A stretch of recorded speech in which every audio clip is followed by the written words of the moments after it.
우리가 학폭을 안 좋게 생각하는 이유는 학폭 자체가 비난 가능성이 높기 때문입니다. 근데 학폭이 비난 가능성이 높은 이유는 이 5개 항목 중에서 1번, 2번, 3번이라고 생각이 들어요.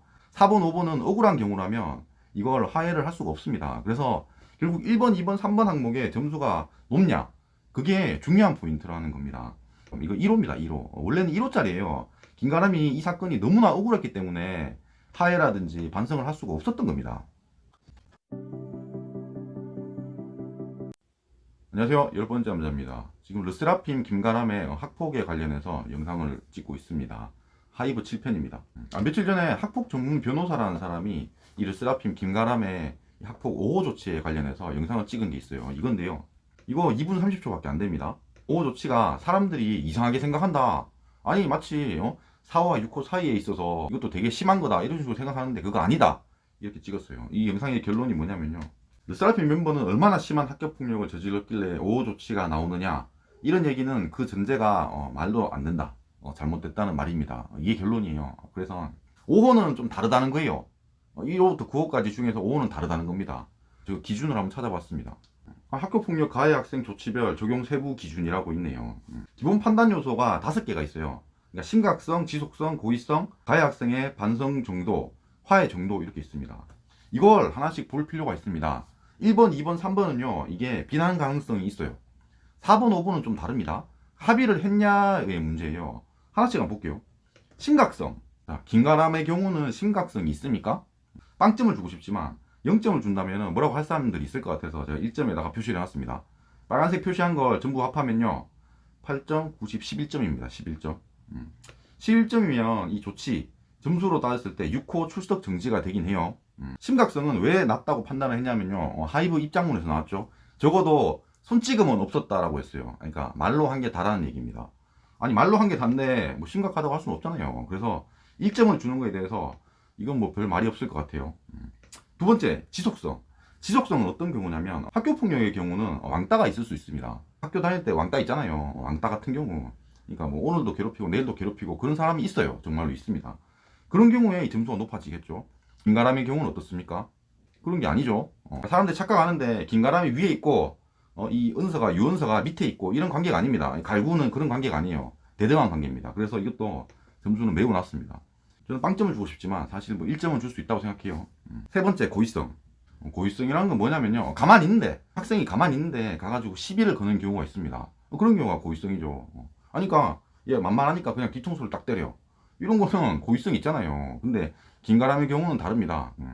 그 유은서가 먼저 잘못을 했어요. 김가람 친구의 뭐 속옷 입은 사진을 이렇게 올렸잖아요. 그런 게 있었기 때문에 고의성이 있냐라고 한다면 적다라는 겁니다. 그러니까 선빵을 누가 날렸냐 뭐 이런 문제예요. 저쪽이 잘못을 했으니까 내가 시비를 건 거잖아요. 그러니까 이게 되게 낮다는 거예요. 이것도 낮음에다고 체크를 했습니다. 문제는 4번과 5번입니다. 4번, 5번은 뭐냐면 이 학교 폭력의 가해자가 반성을 하냐의 문제예요.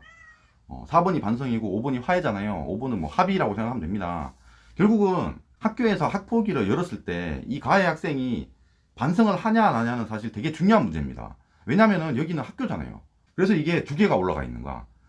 김가람의 경우는 상황에서 되게 억울하게 생각했을 겁니다. 그러니까 제가 먼저 잘못을 했는데 내가 뭐 욕한 것도 맞지만 쟤는 그냥 떠나가고 없잖아. 그거 어떻게 할 수가 없어. 그러니까 너무나 억울한 거야.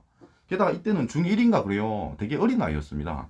고등학생만 되더라도 이 학폭위 자체가 이제 중요하잖아요. 그래서 어쩔 수 없이 그냥 자존심을 굽히고 져줄 수도 있을 거예요. 고등학생만 되더라도. 근데 중1 때는 사실 그렇지 않습니다. 자존심도 매우 중요하고요. 내가 억울한 상황에서 져줘야 되는 경우 용납이 안 돼. 그냥 눈물만 날 겁니다.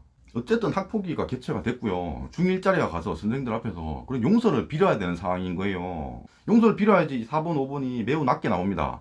빵점 1점이 나올 수가 있어요. 김가람은 이걸 인정하지 않았습니다. 아니 너무나 억울한 상황이니까 그게 중요하다고. 그렇기 때문에 여기서 높은 점수를 받았을 거예요. 총점을 따지면 11점. 이 조치표에서 보면 11점은 10점, 12점 사이니까 6호 출석 정지가 되긴 할 겁니다. 그러니까 대략적으로 한 거니까 대충 이 정도니까 맞는 것 같아요. 자, 근데 문제는 5호잖아요. 5호. 왜 김가람은 5호를 받았을까 하는 겁니다. 이게 학폭이랑 성인들이 이제 재판하는 거랑은 좀 다릅니다. 그러니까 성인들이 재판하는 경우는 보통 두 가지가 있습니다. 첫 번째는 한쪽이 잘못을 했고요. 형량을 낮추기 위해서 그 죄를 인정을 하는 경우입니다. 그럴 때는 이 재판의 성격 자체가 변호사도 그럴 거예요. 야, 얘는 우리 의뢰인은 이 일을 안 했다는 게 아니야. 했는데 그냥 잘못을 뉘우치고 있고 죄를 좀 적게 줘. 형량을 좀 적게 달라. 그런 식의 재판을 하는 경우가 있고, 두 번째는 그냥 인정 자체를 안 하는 겁니다. 그러니까 둘이서 싸우는 거야. 제가 다른 영상 중에서 이진호하고 영탁이 지금 싸우고 있거든요. 이진호가 이제 영탁의 그런 뭐 녹취록 같은 거 조작을 했다 그래가지고 둘이 싸우고 있습니다. 그런데 이진호가 이걸 인정을 할까라는 얘기예요. 이진호는 인정 안 합니다. 그러니까 성인들과 다르게 이 학폭위의 성격상 가해 학생이 반성을 하는 건 되게 중요해요. 그래서 보면 그래. 아니 이게 1호에서 9호까지 있으면 그냥 점수를 그냥 나르시 해가지고 1에 3점, 뭐 4에서 5점, 5에서 6점 이렇게 그냥 쭉 나눠도 되잖아요. 근데 2호랑 5호라는 걸 굳이 만들었습니다. 이걸 보면 특징을 알 수가 있어요. 그러니까 2호, 5호 외에 나머지들은 그냥 죄를 인정했으니까 야, 너 정도면 그냥 사회봉사해. 야, 너 정도면은 그래도 뭐 출석 정지는 받아야 돼. 뭐 이렇게 그냥 형량을 준 겁니다. 근데 5호만 달라. 2호는 빼고 생각할게요. 5호는 뭐냐면은 가해 학생의 선도 교육에 필요하다고 심의위원회에서 의결할 경우 그러잖아요. 이건 좀 다르게 생각을 해야 돼. 뭐냐면은 학폭위에 해부된 그 가해 학생이 이 죄를 인정하지 않는 경우, 이런 경우는 대부분 이 5호 조치가 나오지 않을까라는 생각이 드는 겁니다. 그러니까 딴 거는 가해 학생의 선도 교육을 따로 안 하잖아요. 왜냐면은 대부분 다 인정했을 거라고. 학폭의 정도가 아무리 심하다고 하더라도요, 4번, 5번에서 인정을 하는 경우로 생각해 볼게요. 이런 경우가 있습니다. 뭐 미량 여중생 폭행 같은 경우에 4호 조치를 받았다고 했어요. 4호 조치라면 이 정도면 9점입니다. 1번, 2번, 3번 비난 가능성이 높은 항목에서 높은 점수를 받았어. 그래도 9점이잖아. 근데 뒤쪽에 4번, 5번 항목에서 그냥 이렇게 엎드려가지고 아 죄송합니다 하면서 눈물 질질 짠다고 해봐. 그러면은 9점밖에 안 됩니다. 김가람의 경우는 이 두 개가 4점이 돼가지고 11점이 됐잖아요. 그러니까 5호 조치를 받은 경우는 좀 다르다. 그런 생각이 드는 거예요. 반성이 없고 화해를 안 하는 경우는 그 당사자가 억울한 경우입니다. 억울하게 되면 보통은 이 5호를 줄 것 같은 거예요.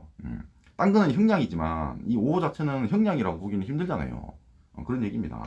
우리가 학폭을 안 좋게 생각하는 이유는 학폭 자체가 비난 가능성이 높기 때문입니다. 근데 학폭이 비난 가능성이 높은 이유는 이 5개의 항목 중에서 1번, 2번, 3번이라고 생각이 들어요. 4번, 5번은 억울한 경우라면 이걸 화해를 할 수가 없습니다. 그래서 결국 1번, 2번, 3번 항목의 점수가 높냐? 그게 중요한 포인트라는 겁니다. 김가람의 경우는 이 1번, 2번, 3번 항목이 점수가 낮을 거예요. 만약에 4번, 5번 반성 정도와 화해 정도에서 빵점을 받았다고 쳐봅시다. 그냥 그 학폭위 자리에서 아 그냥 잘못했습니다 하고 그랬다고 쳐봐요. 그러면 이거 3점짜리입니다.